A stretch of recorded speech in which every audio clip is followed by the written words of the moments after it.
राष्ट्रपति द्रौपदी मुर्मू पर अशोभनीय टिप्पणी करके फंस गए कांग्रेस सांसद अधीर रंजन चौधरी। लोकसभा और राज्यसभा में बीजेपी का जबरदस्त हंगामा हुआ।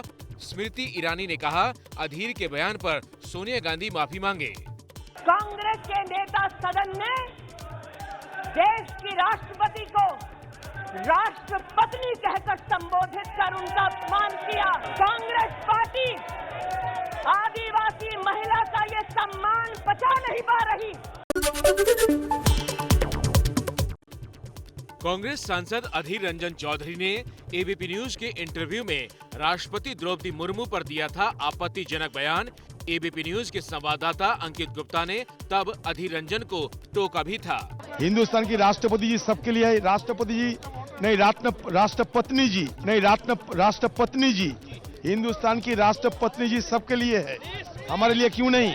हमारा बात रखने के लिए राष्ट्रपति के लिए राष्ट्रपति शब्द का इस्तेमाल करना बेहतर रहेगा।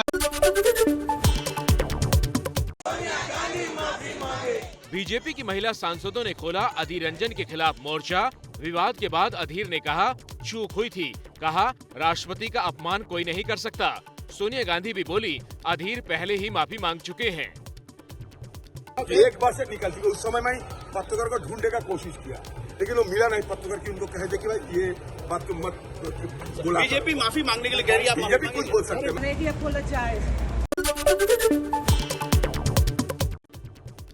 बयान पर विवाद के बीच कांग्रेस सांसद अधीर रंजन चौधरी ने राष्ट्रपति मुर्मू से मिलने का वक्त मांगा। कहा, जरूरत हुई तो मिलकर माफी मांगूंगा।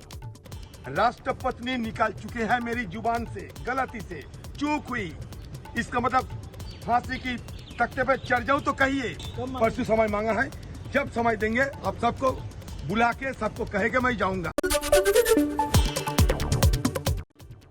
सूत्रों के मुताबिक अधीर रंजन के बयान पर विवाद में सदन में सोनिया गांधी और स्मृति ईरानी के बीच बहस हो गई। सूत्रों के मुताबिक सोनिया ने स्मृति ईरानी से कहा, I don't talk to you, मतलब मैं तुमसे बात नहीं करती। बीजेपी बोली, सोनिया ने तो ऐसे धमकाया है।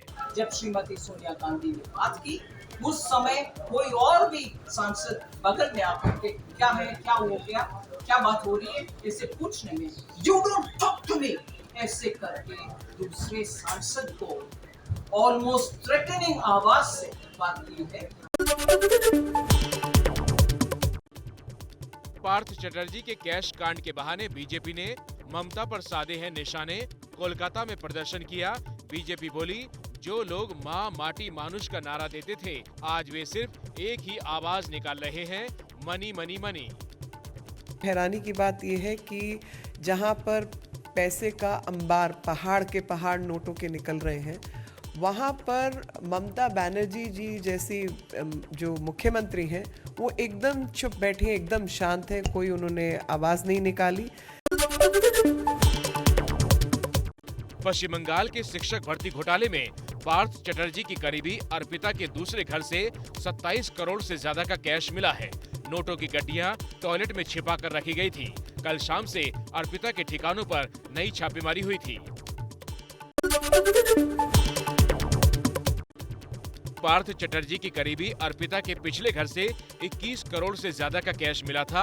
अब 29 करोड़ कैश मिला है। अब कुल 50 करोड़ से ज्यादा कैश हो गया है और सोना भी भारी मात्रा में मिला।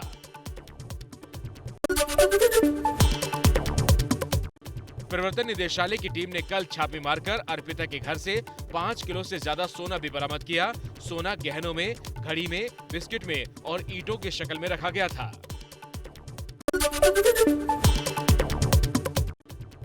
देश के 17 बैंकों को 34,500 करोड़ का चूना लगाने वाले केस में सीबीआई ने 12 करोड़ की संपत्ति बरामद की। इसमें महंगी पेंटिंग्स, हीरे, गहने और घड़ियां जब्त की गई हैं।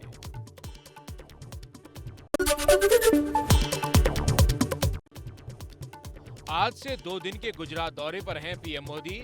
साबरकांठा में डेयरी प्रोजेक्ट का शिलान्यास किया। चेन्नई में 44वें अंतर्राष्ट्रीय शतरंज ओलंपियाड का उद्घाटन। हंगामा करने की वजह से आज विपक्ष के 3 और सांसद सस्पेंड हुए। पहले से निलंबित 24 सांसद संसद परिसर में ही 50 घंटे का धरना दे रहे हैं। रात संसद में गुजारी। बारी बारी से ये सांसद धरने पर बैठ रहे हैं, शुक्रवार तक बैठेंगे। पटना टेरर केस में बिहार के दरभंगा, मोतिहारी और फुलवारी शरीफ में एनआईए ने छापे मारे। एनआईए ने वकील नुरुद्दीन जंगी, पीएफआई ट्रेनर रियाज मारूफ और अतहर परवेज के घर ये छापेमारी की है और उनके परिवारों से पूछताछ की। गुजरात में जहरीली शराब कांड में बड़ी कार्रवाई। 6 पुलिस वाले सस्पेंड, 2 अधिकारियों का ट्रांसफर किया गया। गुजरात के बोटाद में जहरीली शराब पीने से 40 से ज्यादा लोगों की मौत हुई थी।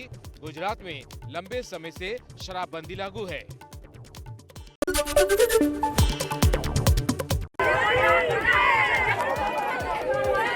राजस्थान के हनुमानगढ़ में गाय को मारने पर विवाद बढ़ रहा है। प्रदर्शन के बाद गांधीबाड़ी में कर्फ्यू लगाना पड़ा। 45 लोग हिरासत में लिए गए। 11 जुलाई को ईद के दिन हुई थी गोकशी।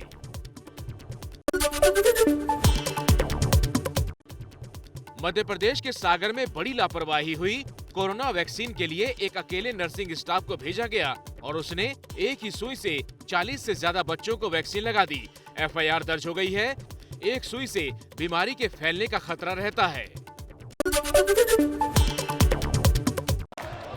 इराक में भी श्रीलंका जैसे हालात हो गए। प्रदर्शनकारियों ने यहां बगदाद में संसद भवन पर कब्जा किया। प्रधानमंत्री पद के उम्मीदवार मोहम्मद शिया अल सुदानी का विरोध कर रही है जनता।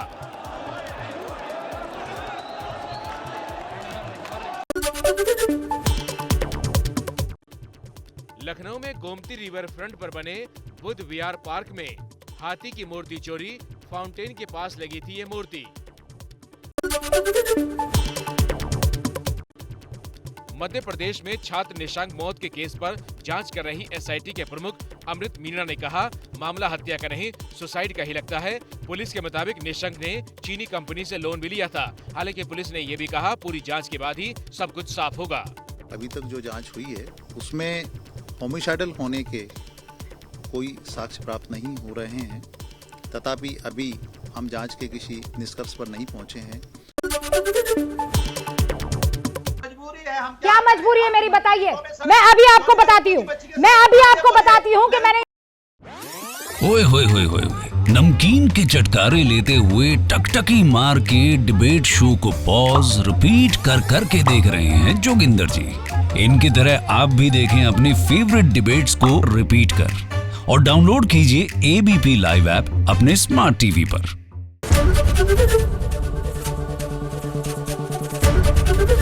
एबीपी न्यूज आपको रखे आगे।